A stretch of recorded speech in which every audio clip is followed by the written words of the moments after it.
নজরুলের নাম শুনলে মানুষ দোয়া করে, কারণ তার কয়েকটা কথা এখনো চিরন্তন হয়ে আছে। কথা বলে না কেন? মসজিদের পাশে আমার কবর দিও ভাই, যেন সকাল সন্ধে মুয়াজ্জিনের আযান শুনতে পায়। তার ঈমান আমল নিয়ে অনেকের প্রশ্ন আছে, কিন্তু তার এই কথাটা যেন আল্লাহ কবুল করে ঠিক মসজিদের পাশেই কিয়ামত পর্যন্ত থাকার একটা ব্যবস্থা করে দিয়েছে। ডক্টর মোহাম্মদ ইউনূস উনি বিভিন্ন রকমের কাজ কারবার দুনিয়ায় করতেন, আমরা বিতর্কিত মনে করি, কিন্তু না, উনি যে কথাটা বললেন চেয়ার পাওয়ার পর আল্লাহ যেন তাকে এই কথার কারণে পূর্ণাঙ্গ হেদায়েত দান করে। উনি তো মুসলমান, এই জন্য নামের আগে দেখেননি মোহাম্মদ লেখা আছে। কথা বলেন না কেন? মুসলমানের জন্য দোয়া করতে কোনো সমস্যা আছে? ধর্ম উপদেষ্টা ডক্টর আফামা খালিদ স্যার কয়েকদিন আগে জানিয়েছেন ৯৬% মুসলমান এই দেশে আমরা বাস করি। আমাদের মাথার উপরে যেহেতু আল্লাহ তাকে বসিয়েছেন, আমরা চাই তিনি যেন দাড়ি রাখেন। এটা কি খারাপ কথা? একটা ভালো কথা বলেছি না? আমরা ১৬ কোটি মানুষ, ১৮ কোটি মানুষ দোয়া করছে আল্লাহ যেন তাকে সত্যি এই তাওফিক দান করে। নবীজি জানিয়েছেন ১৫০০ বছর আগে ওই জাতি কখনো উন্নয়ন লাভ করতে পারে না যেই জাতি তাদের শাসনভার কোন নারীর হাতে তুলে দেয়। আল্লাহ মনে হয় আমাদের কপাল থেকে এই অভিশাপ মুক্ত করার একটা ব্যবস্থা করিয়ে দিচ্ছে। উনি যাই হোক, অন্তত পুরুষ মানুষ। এক কথা বলেন না কেন? পুরুষ মানুষ না? ঠিক আছে, সামনে যারা আসবে আশা করছি তারাও পুরুষ মানুষই আসবে। মেয়ে লোক আসার আর কোন সম্ভাবনা দেশে আছে? কারণ তাদের বুদ্ধি অর্ধেক। আপনি আবার এটা উল্টা পাল্টা করে লাগিয়ে বিভিন্ন জায়গায় দিয়ে নাই যে নারী বিদ্বেষী না, এটা হাদিস বললা, এটা বুখারী শরীফের হাদিস। আল্লাহর নবী কথা শুরু করার আগে লাম দিয়েছেন, লাই ইউফলিহা, কখনো সফল হতে পারে না ওই জাতি যে জাতি তার শাসনভার কোন নারীর হাতে তুলে দেয়। আমরা এই জন্য আমার মনে হয় দুর্নীতিতে চ্যাম্পিয়ন হতাম। কথা বলে না কেন? প্রশ্ন আসতে পারে তাহলে ৫৩ বছর তো নারী ছিল না? না, যারা ছিল এর আগে ওরাও নারীর মতন। নারী কাকে বলে আজকের তেলাওয়াত কিন্তু আয়াতের ভেতরে আছে। আজকের সূরার নামই মমতাহিনা। মমতাহিনা মানে কি? পরীক্ষিতা নারী। কোন নারীকে পরীক্ষা করে করে আল্লাহ এই জগতে নামিয়ে দামি এবং গণী বানিয়ে দিয়েছিলেন, এস্টাবলিশ বানিয়েছিলেন। কারা আল্লাহর মনোনীত ছিল, কি করলে মনোনীত হওয়া যায়, চিরন্তন হওয়া যায়, এই কথাগুলো আজকের তেলাওয়াত কিন্তু আয়াত থেকে আমরা শুনবো ইনশাআল্লাহ। তাফসীরে যাচ্ছি, আমরা কিছু কথা আগে থেকে বললাম। শাহাদাতের মর্যাদা যারা পেয়েছেন আল্লাহ তাদেরকে সত্যই যেন শাহাদাতের যে স্বাদ এটা দান করেন। এখনো যারা অসুস্থ আছে শেফায়ে কামিলা আজেলা আল্লাহ যেন নসিব করেন। ওরা যে দুর্বিসন্ধি লাগিয়েছিল যে ১৪ জায়গায় অনুমতি নেই, এই করতে করতে যারা আয়োজন করতো, এই যে এই ছেলেটা আগস্ট মাসের ৫ তারিখের আগে একটা অনুষ্ঠান দিয়েছিল নীলফামারী বাড়ির জল ঢাকা। ওখানে যিনি দায়িত্বে ছিলেন ওসির, আমি যে পৌঁছিয়েছি উনি গাড়ি নিয়েছে আমাকে ধরে মামলা দেবে। উনি জানে যে নামে মামলা আছে, আরো নতুন করে আরেকটা লাগায়। সেদিন যে কি তৈরি করেছিল ওসি সাহেব, এখন শুনলাম আজকে আসার সময় বলছে ওই ওসির নামে নাকি আজকে মামলা হয়েছে। উনি আমার নামে মামলা সাজাবে পারে না, এখন নিজেই মামলা ফিগারে। এই জন্য যারা এই সিস্টেম করেছিলেন কিয়ামতের আগে এ দেশে আর কোরআনের কথা বলতে কোনো অনুমতি লাগবে না, সেইটাই ফিরে আসবে ইনশাআল্লাহ। কোন কারণে আল্লাহর কালামের কথা আল্লাহর জমিনে বলতে আপনার মতো সলিমতদের কাছে লিখিত নেওয়া লাগবে? আপনি কি হয়ে পড়েছেন বলেন? এই নিয়ম নীতি ছিল কাফেরদের কারণে। কোরআন নাজিল হওয়ার পর থেকেই কোরআন শুনতেছে, শুনছে, শুনবে। ৩ প্রকার মানুষ। কয় প্রকার? প্রথম নাম্বারেই শুনেই বিরোধিতা করেছিল, তারা কাফের।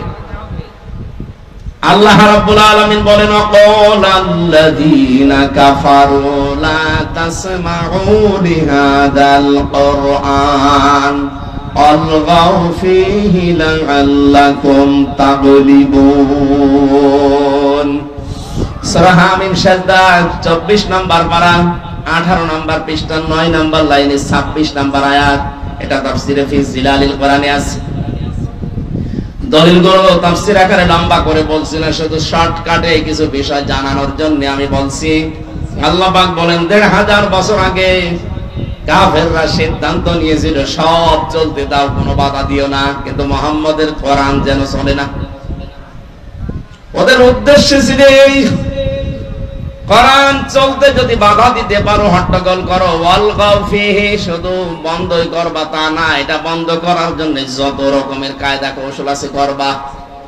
আবু জাহেল এই মনে করতো কোরআন যদি মানুষ না শোনে তাহলে আমার অবৈধ সিয়ারের ব্যাপারে কেউ কথা বলবে না। খুব ভালো করে জানতো মুহাম্মদ যেটা বলতে চায় এটা যদি মানুষ বোঝে তাহলে আমি যে অবৈধ সিয়ারে আছি এ সিয়ার টিকবে না। ১৫০০ বছর আগে এদের প্রেতাত্মা যারা নব্য আবু জাহেল সেজেছিল এরাও বুঝে ফেলেছিল আমরা যে কায়দায় আছি, কোরআন যদি মানুষের দেশে শোনে আর বুঝে ফেলে তাহলে আমাদের সিয়ারেরও পায়া থাকবে না। এই জন্য অনুমতির সিস্টেম করেছিল। জাতির সামনে যেহেতু আজ প্রকাশ হয়ে গেছে, কোরআন যারা বাধা দেয়, শুনতে দেয় না, তারা ১ নম্বরে কাফের। তারা কি? আরো জোরে। এই ১৫.৫ বছরে এগুলো যারা বাধা দিয়েছেন, আপনি নামাজ পড়তে পারেন, রোজা রাখতে পারেন, আপনি কাফের। কাফেরের জানাজা পড়া জায়েজ আছে? কবরে দেওয়া? তাহলে এ দেশে যারা এতদিন এই করলেন এই ১৫.৫ বছর, তাদের এখন আর জানাজার দরকার কি, কবরে দেওয়ার দরকার কি? পুড়িয়ে ফেলেন। কারণ ও তো এমনি জাহান্নামে যাবে। জাহান্নামে গেলে তো আগুনে পুড়বে, আগুনে লাগিয়ে দিলাম, পুড়তে থাক। আর কথা বলছে না কেন? এত শক্ত করে বললাম এই জন্য আগামীতে কোনো জালেম যেন এরকম সিদ্ধান্ত না নেয়। ২য় নম্বরে কোরআনের শ্রোতা পেয়েছি আমরা, নাজিল হওয়ার পরেই তারা শুনতে আসতো, বিশ্বাসও করতো এটা আল্লাহর কিতাব, মুহাম্মদ বানাতে পারে না। শোনার পরে যখন দেখতো না এই কথাগুলো তো আমাদের ব্যবসার সাথে মেলে না, আমাদের রাজনীতির সাথে মেলে না, আমাদের পরিবারের সাথে মেলে না, এমনকি আমার ব্যক্তিগত জীবনের সাথে মিলছে না, ওই মানুষগুলো তখন আস্তে করে নবীর কথা শোনার পরে কেটে পড়তো। সূরা নিসা ৫ নম্বর পারার ৭ নম্বর পৃষ্ঠার ১ম নম্বর লাইনের ৬১ নম্বর আয়াতে আল্লাহ বলেন, ওয়াইদা কিলা লাহুম তাআলাউ ইলা মা আনজালাল্লাহু ওয়া ইলার রাসূল রাআইতাল মুনাফিকিনা ইয়াসুদ্দুনা আনকা সুদুদা। ওয়া মানে এবং ইদা মানে যখন, ইলা মানে বলা হয়, তাআল মানে আসো, ইলা মানে দিকে, মা মানে যা, আনজালাল্লাহ মানে আমি আল্লাহ নাযিল করেছি, ওয়া ইলার রাসূলি এবং রাসূলের দিকে আসো। রাআইতাল মুনাফিকিনা, হে নবী আপনি দেখতে পাবেন যাদের অন্তরে গুড় আছে, মুনাফিকি আছে, এই মানুষগুলো ইয়াসুদ্দুনা আনকা সুদুদা, আস্তে করে আপনার কাছ থেকে মুখ ফিরিয়ে কেটে পড়বে। সুতরাং আজকের আলোচনা শেষ হওয়ার আগে দেখেন কোনটা ওঠে না, ওই দু একটা যাচ্ছে আলাদা কারণে, ভালো লাগছে না এই বলে যদি চলে যায় বুঝবেন ওইটা মুনাফিকের কোন লক্ষণ নিয়ে যাচ্ছে। বসা পায়খানা আর বিড়ি খাওয়া বাদ দিয়ে কেউ যেতে পারবেন না। বিড়ি কয়েকজন খায়, সবাই তো না, কিছু মানুষ আছে আপনি খুব নেশা লাগলে খেয়ে আবার চলে আসবেন। কি আসবেন তো? কারণ রামপুর বিভাগে এটা চলে আমি জানি, কারণ এখানে বিড়ি তৈরি হয়। এই যে পাশের গ্রাম কুড়িগ্রাম এই সমস্ত জায়গায় আপনারা তৈরি করেন, আমরা তৈরি করেন, না খেলে হয়, খাবেন, দু একটা খান, আস্তে আস্তে ছেড়ে দিন। তুমি গিয়েছ? আমি তো আকিজ গ্রুপে ছিলাম ওই সময়, স্যারকে বলেছিলাম যে আকিজের বড় ছেলে যিনি, বলুন স্যার আপনারা এই কাজ বান্ধা বাদ দিয়ে একটা খাবার তৈরি করেন। হুজুরে তো খাবার, কিন্তু খাবারে তো খাবার না, মানুষের লাঞ্চ নষ্ট হয়ে যায়, কলিজা নষ্ট হয়ে যায়। আলা তাহলিকু আলা তালকু বিআইদিকুম ইলা তাহলুকাতি, নিজেদেরকে নিজেরা ধ্বংস করে ফেলো না। বিড়ি যারা খান আপনার লাঞ্চ নষ্ট হয়ে যায়, এই লাঞ্চ তো আর আপনার নিজের না, এটা একটা আমানত। এটা কে দিয়েছে বলেন তো? আল্লাহ। সুতরাং নিজেরা নিজেকে নষ্ট করবেন না। 22 কোটি টাকা না কত কোটি টাকা একটা রিপোর্ট পেয়েছিলাম যে মানুষ দোয়া দিয়ে শুধু উড়িয়ে দেয়। এমনি আমরা গরিব মানুষ, তারপরে রংপুর বিভাগ আরো গরিব, আর ওনারা বেকার বেকারে ধোয়া দিয়ে টাকাগুলো নষ্ট করে। বিড়ি আস্তে আস্তে ছেড়ে দেবেন, কারা হাত তোলেন? মানে দু একজন আছে স্যার, ঠিক আছে, ওনারা ছেড়ে দেবেন, জিনিস ভালো জিনিস না। 3 নম্বরে কোরআনের শ্রোতা ছিল তারা। আল্লাহ রাব্বুল আলামিন তাদের পরিচয় দিচ্ছেন, দেখেন তো আপনি মেলাতে পারেন কিনা। ইন্নামাল মুমিনুনা আল্লাযীনা ইযা যুকিরাল্লাহু ওয়াজিলাত কুলুবুহুম ওয়া ইযা তুলিয়াত আলাইহিম আয়াতুহু যাদাতুহুম ঈমানা ওয়া আলা রাব্বিহিম ইয়াতাওয়াক্কালুন। সূরা আনফালের 2 নম্বর আয়াতে আল্লাহ জানিয়েছেন, আমার দৃষ্টিতে মুমিন তো তারা তাদের অন্তরাত্মা কেঁপে ওঠে। তেলাওয়াত যদি হয় তাদের সামনে, আমার আয়াতগুলো শোনার পরে বোঝার পরে তাদের ঈমান যা ছিল বেড়ে যায়। কোরআনের আলোচনা শুনে সবার চোখে পানি আসবে না। وَإِذَا سَمِعُوا مَا أُنزِلَ إِلَى الرَّسُولِ تَرَى أَعْيُنَهُمْ تَفِيضُ مِنَ الدَّمْعِ مِمَّا عَرَفُوا مِنَ الْحَقِّ। সূরা মায়দা 7 নম্বর সূরার 1 নম্বর পৃষ্ঠার 1 নম্বর লাইনের 83 নম্বর আয়াতের প্রথম অংশে আছে, আল্লাহ পাক বলেন, হে নবী, যখন তেলাওয়াত করবেন আপনার প্রতি যেটা আমি নাযিল করেছি এই কোরআন, দেখবেন আপনার সামনে কিছু মানুষ আছে, তারা এর মর্ম বাণীগুলো যখন উপলব্ধি করতে পারবে, মনের অজান্তে তাদের চোখ দিয়ে পানি পড়ছে। কোরআনের আলোচনায় সবাই মুগ্ধ হবে না, মন দিয়ে শুনবেও না, চোখ দিয়ে পানিও আসবে না। এটা বোঝার মতো একটা যোগ্যতা থাকা লাগবে মিনিমাম।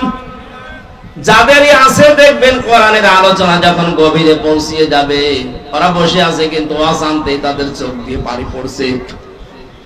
বাড়ি যাওয়ার সময় যারা সিদ্ধান্ত নেবে, ওয়ালা রাব্বিহিম ইয়াতাওয়াক্কালুন, জীবনে আজকে থেকে যদি ভরসা করি আল্লাহ ছাড়া কারো উপরে ভরসা করব না। কোরআন নাযিল হওয়ার পর থেকে শ্রোতা পেলাম কয় প্রকার? 3 প্রকার। বলেন, এখানে যেহেতু কাফের নেই, মুনাফিকও থাকলে থাকতে পারে। কারণ হচ্ছে নবীজি ইন্তেকালের আগে মুনাফিক তৈরি হবে কোন কাফেরদের ভেতরে, ইহুদিদের ভেতরে, বৌদ্ধদের ভেতরে, হিন্দুদের ভেতরে, খ্রিস্টানদের ভেতরে। কথা বলেননি? নবীজি ইন্তেকালের আগে জানিয়েছেন মুনাফিক এটা তৈরি হবে শুধুমাত্র আমার উম্মত মুসলমানদের ভেতরে।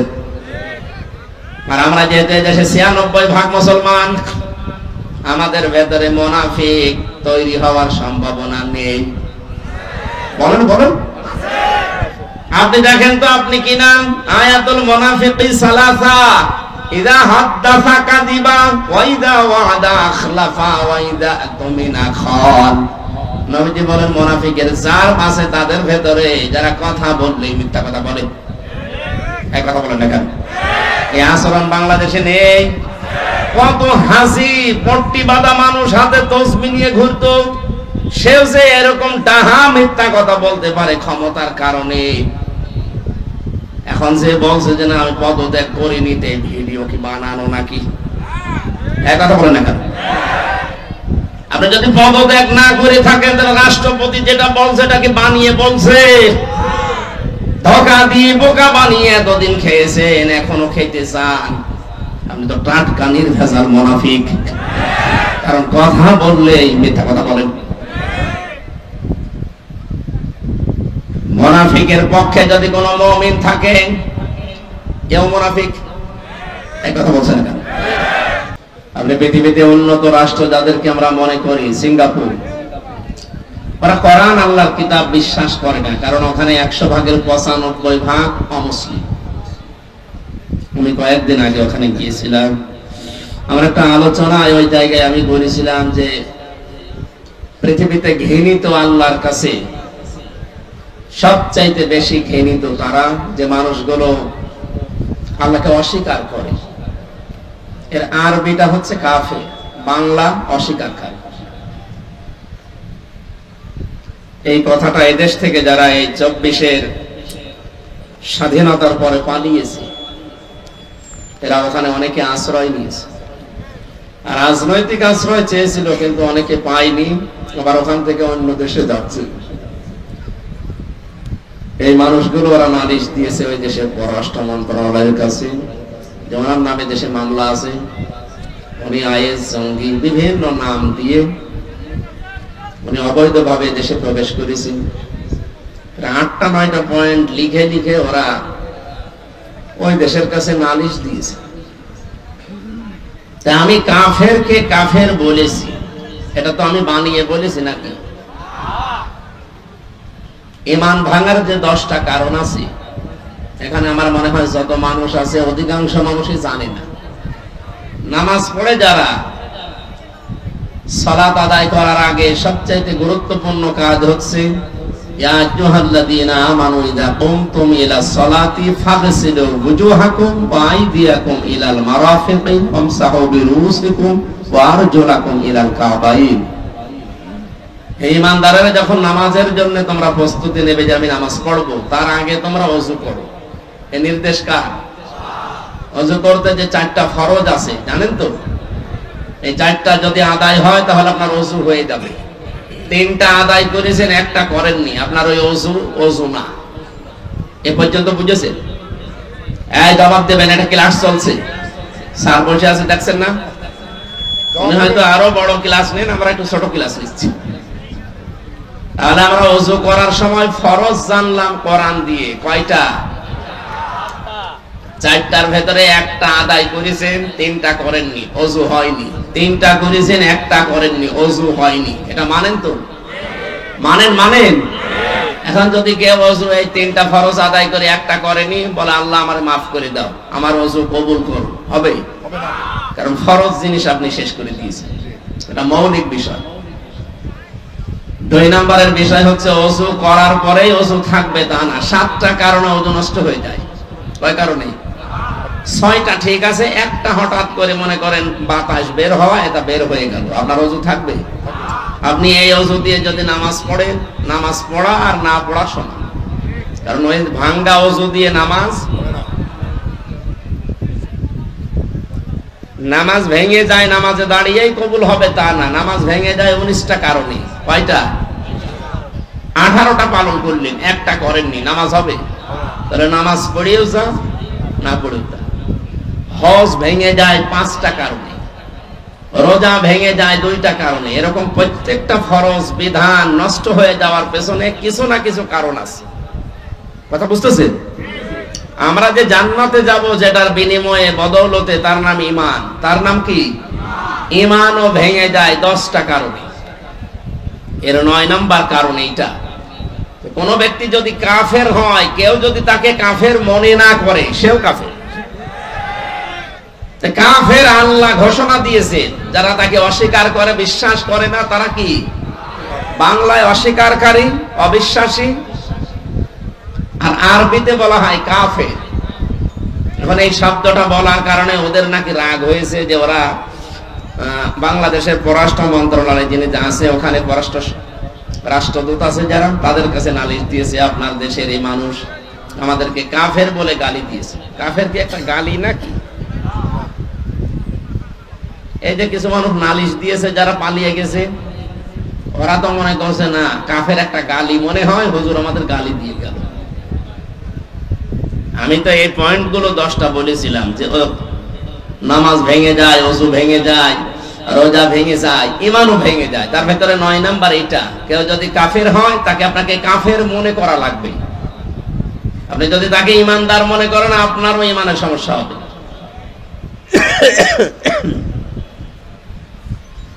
আমি বোঝাতে চাচ্ছিলাম এইটা, যে ওই দেশে কোরআনে কারিমের নিয়ম নেই। হ্যাঁ, মানুষের তৈরি করা নিয়ম নীতি আছে, আইন যা বানায় সেগুলোর বাস্তবায়ন আছে, এজন্য চলাফেরা করে শান্তি আছে। কিন্তু মানুষের উপর যে অবিচার হয় না, না, এটা মানানো কথা। অবিচার সেখানে হয়, যেহেতু আল্লাহর বিধান নেই। 100% অবিচার মুক্ত যদি করতে হয়, তাহলে একমাত্র কোরআন ছাড়া কোনো গতি নেই। ওমান হাকামা বিহি আদালা, নবীজি বলেন যদি ন্যায় বিচার দেখতে চাও 100 ভাগ, তাহলে কোরআনের বিধান প্রতিষ্ঠা করো। এছাড়া আপনি 100 ভাগ ন্যায় বিচার পৃথিবীর কোথাও পাবেন না যেখানে কোরআন নেই। সুতরাং আমরা এই দ্বিতীয় স্বাধীনতায় যে মানুষগুলো জীবন দিয়ে গেল, প্রায় 1700 মানুষ জীবন দিয়েছে, সরকারি জরিপ তার 2700-র উপরে এখনো হাসপাতালের বেডে কাতরাচ্ছে। যারা এভাবে পঙ্গুত্ব বরণ করেছে, চোখ হারিয়েছে, আমার কুষ্টিয়াতে একজন লিঙ্গ হারিয়ে ফেলেছে। আমি দেখতে গিয়েছিলাম, যে দেখি ওর বোন, ওর মা বলছে আমার ছেলের লজ্জাস্থান উড়ে গেছে, পুলিশ এমন গুলি মেরেছে এমন জায়গায়। সুতরাং এই সমস্ত মুক্তিযোদ্ধাদের আমি স্মরণ করছি। 24 সালে যারা জীবন দিলেন এরাও মুক্তিযোদ্ধা, বলেন এরা শহীদ। অনেকে শহীদ বলতে এদের রাজি না, বলে না উনি সবাই পালাচ্ছে, আর আবু সাইদ যে বুক পেতে দিলে উনি আত্মহত্যা করেছে। আরে শয়তান, জালেমের জুলুমের সামনে নিজের বুক পেতে দিলেও সে শহীদ হবে নাকি আর একবার শহীদ হয়ে দেখানো লাগবে? যারা এগুলো বলতেছে এগুলো ফরিদ উদ্দিন মাসুদ আর এই রুহুল আমিনের বাঁচাটা গোলামেরা। এদেরকেও মানুষ বলে আলেম। কিসের আলেম? কোরআনে কারিমে কি পড়ে আলেম হয়েছেন আপনি? আল্লাহ নিষেধ করেছেন মুখের উপরে নোটিশ দিয়ে, আলা তাকুলু লিমা ইয়াকতালু ফি সাবিলিল্লাহি আমওয়াত। সূরা বাকারার 154 নম্বর আয়াতের প্রথম অংশে আছে। আল্লাহ বলেন মুখে কথা বলবে না এই কথা যে শহীদ যারা তারা মারা গেছে, না, কখনো এরা মরে না। বালা হায়াউন, এরা জীবিত। ওয়ালাকিল্লা তাশউরুন, কিন্তু তোরা টের পাস না।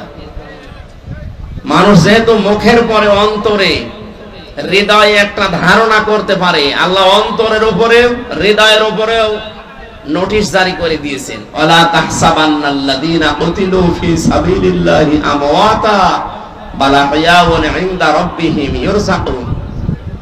সূরা আলে ইমরানের 169 নম্বর আয়াত। যত তাফসীর আছে পৃথিবীতে, আমার দেখা মতে আমি 42টার উপরে দেখেছি ভার্সিটি থাকাকালীন, সব মুফাসসির আয়াতের ব্যাপারে একমত।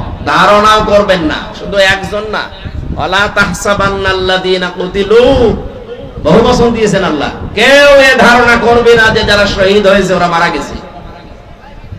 ওরা জীবিত এবং তারা রিজিক পাচ্ছে আল্লাহর কাছে। শহীদ আবু সাইদ মারা যায়নি, শহীদ হয়েছে এবং সে জিন্দা আল্লাহর কাছে রিজিক পাচ্ছে। সুতরাং এই 2024 সালের 5 আগস্টের আগে যারা জীবন দিয়েছে প্রত্যেককে আমরা শহীদ মনে করি এবং তারা জীবিত, আল্লাহ তাদেরকে খাওয়াচ্ছে। এই কথা বলেন না কেন? 5 তারিখের আগে মারা গিয়েছিল শিবিরের সদস্য এই গাইবান্ধার পলাশবাড়িতে সাব্বির। 1 মাস পরে তার কবর খোঁড়ার পরে দেখা গেছে জিন্দা তাজা রক্ত বের হচ্ছে। আল্লাহ যে দিয়েছেন ইনদা রাব্বিহিম ইরযাকুন, তারা তাদের রবের কাছে রিজিক পায়। কেউ যদি না খায় রক্ত গোশত তৈরি হয়, তার মানে তাকে আল্লাহ অবশ্যই খাওয়িয়েছে এবং এ সাব্বির অবশ্যই শহীদ। কথা বলেন না কেন? 71 সালেও যারা জীবন দিয়েছে ওই মানুষগুলোকে দেশের জন্য, মানবতার জন্য, ইসলামের জন্য আল্লাহ যেন শাহাদাতের সর্বোচ্চ মাকাম দান করে। আর ভুয়া মুক্তিযোদ্ধা সে যে এতদিন যারা ফায়দা লুটেছে আল্লাহ যেন জাতির সামনে ন্যাংটা করে দেয়। আজকের আব্দুল জলিল তো আর ভুয়া না, উনি একেবারে ময়দানের মুক্তিযোদ্ধা। আল্লাহ তাকে বাঁচিয়ে রেখেছেন আমাদেরকে দোয়া করার জন্য। আল্লাহ রাব্বুল আলামিন তার নামের সাথে তার নামের মিল আছে, জলিল। জলিল কার নাম? বলেন বলেন, আল্লাহর নাম। এজন্য ওনাকে শুধু জলিল বলবেন না। কও সভাপতি কোনটা? জলিল বলা যাবে না, উনি আব্দুল জলিল, জলিলের দাস, বান্দা, গোলাম, বীর মুক্তিযোদ্ধা মোহাম্মদ আব্দুল জলিল। মহান আল্লাহ তাকে যেন তার নামের সাথে কবুল করেন, বলেন আমিন। এতক্ষণ যিনি কথা বলছিলেন আমার আগে বিশিষ্ট ইসলামী চিন্তাবিদ, শিক্ষাবিদ, আমার মতো হাজার হাজার হামজার উস্তাদ অধ্যাপক মাহবুবুর রহমান বেলাল স্যার এখানে মঞ্চে বসা আছেন। আপনাদের এই রংপুরের গর্ব। বিশেষ করে বিভিন্ন মাহফিলে তাকে আমি পাচ্ছি। তানভীর আহমেদ আশরাফি, আল্লাহ রাব্বুল আলামিন তার গোলামকে যেন কোরআনে কারিমের খাদেম বানিয়ে দেন। এতক্ষণ যারা আলোচনা রাখলেন, বিশেষ করে ডক্টর মাওলানা হাবিবুর রহমান চলে গেছে নাকি স্যার, আলোচনা রেখেছেন আপনাদের এলাকার সন্তান মাওলানা ইদ্রিস আলী জিহাদি, মাওলানা হাফিজুর রহমান জিহাদি, শরীফুল ইসলাম, নাম না জানা আরো হয়তো ওলামা ইকরাম কথা বলেছে। তাদের কথাগুলো আল্লাহ আমাদের বাস্তব জীবনে আমল করার তৌফিক যেন দান করে। মঞ্চে বসা অত্র এলাকার সর্বজন শ্রদ্ধাভাজন ব্যক্তিবর্গ, সামনে বসা মুসলমান ভাইরা, পর্দার আড়ালের সম্মানিতা মা এবং বোনেরা, প্রশাসনের ভাইরা, প্রশাসনের ভাইরা এই কথা না বললেও সমস্যা নেই, কারণ এখন আর এগুলো লাগছে না। এই যে একটা সূত্র তৈরি করে রেখেছিলে 15.5 বছরে, যে কোরআনের কথা বলতে গেলেও প্রশাসনের 14 জায়গায় লিখিত অনুমতি লাগবে, এটা একটা চক্রান্ত। কোরআন মানুষ যেন সহজে শুনতে না পারে। বৈষম্য বিরোধী ছাত্র আন্দোলনের মাধ্যমে যে স্বাধীনতা আমরা পেয়েছি, 2 দিন পরেই অন্তর্বর্তীকালীন সরকারের যিনি দায়িত্ব নিয়েছেন, চেয়ারে বসেই ঘোষণা দিয়েছেন অন্যান্য ধর্মের মানুষের উৎসব যেভাবে চলে কোনো অনুমতি লাগে না, আরো পাহারা দেওয়া হয়। 96% মুসলমানের এই দেশে আল্লাহর কোরআনের কথা ওপেন চলবে, কারো অনুমতি লাগবে না। সাল্লাল্লাহু আলাইহি ওয়া আলা আলিহি ওয়া আসহাবিহি ওয়া আতবাইহি আজমাইন লাইলাও ওয়া নাহারান ফিত তারফাইন। فقد قال الله تعالى في كلامه المجيد وبرهانه التوحيد। জবান খুলে পড়েন আউযু বিল্লাহি মিনাশ শাইতানির রাজীম। বিসমিল্লাহির রহমানির রহিম।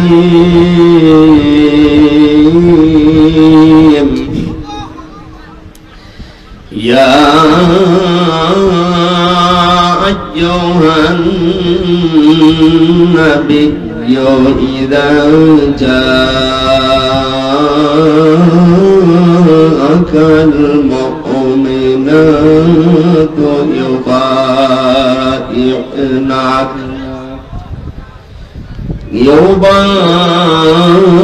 يبايعنك على ألا يشركن بالله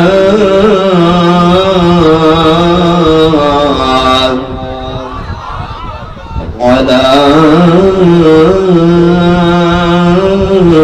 ألا يشركن بالله شيئا ولا يسرقن ولا يزنين ولا يقتلن أولادهن ولا يأتينك ببهتان يفترينه بين أيديهن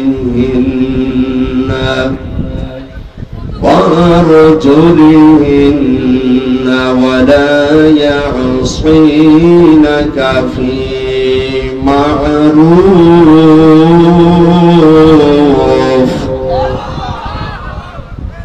ولا يعصينك في معروف فبايعهن واستغفر لهن الله إن الله غفور رحيم